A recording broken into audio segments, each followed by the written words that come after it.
Hello friends, আসসালামু আলাইকুম। সবাই কেমন আছেন? আশা করি ভালো আছেন।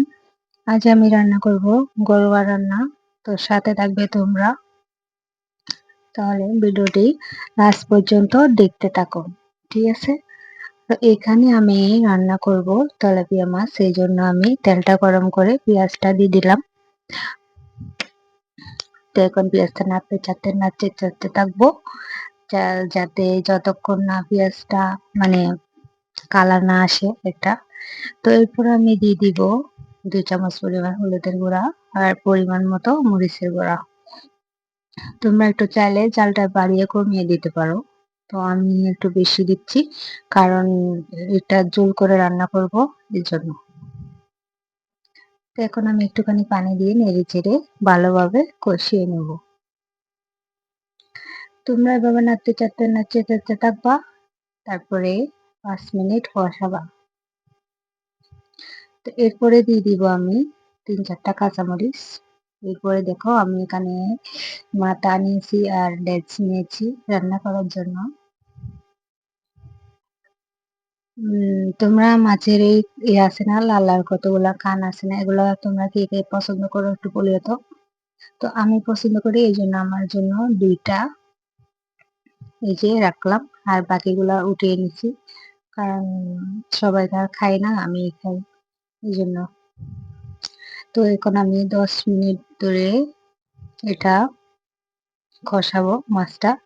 10 মিনিট হয়ে গেলে এখন পরিমাণ মতো পানি দিয়ে দেব। তো পানি দেওয়া শেষ, এখন ঢাকনা দিয়ে ঢেকে দিলাম। তো আমি একটু পর পর দেখবো।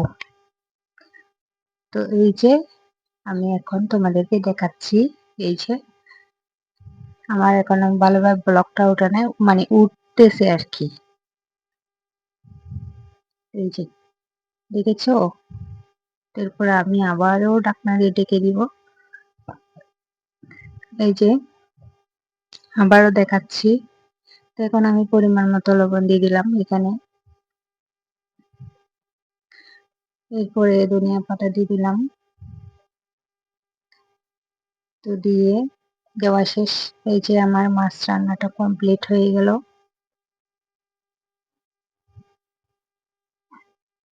তোমরা কে কে এভাবে রান্না করতে পারো অবশ্যই কমেন্টে জানাইও, বুঝলা? আর যারা যারা রান্না পারো না একদমই, আমার এই ভিডিওটি দেখে চাইলে তোমরা ট্রাই করতে পারো।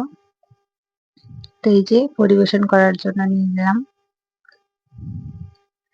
তো দেখতে দেখতে ভিডিওটা বেশি লাস্ট পর্যায়ে চলে আসছে। ভিডিওটি ভালো লাগলে অবশ্যই তোমরা লাইক কমেন্ট সাবস্ক্রাইব করে দিবা, বেল আইকনটি অন করে দিবা যাতে আমি ভিডিও ছাড়ার সাথে সাথে তোমাদের কাছে চলে যাই। তো তোমরা কে কে কবে চলে আসো আমার বাসায়। আজকে শুধু মাছ রান্না করছি, আরো একটা তরকারি রান্না করছি, ওটা শেয়ার করলাম না। দেখেছেন কত সুন্দর লুক এসেছে। আজকের মতো পর্যন্তই। আল্লাহ হাফেজ।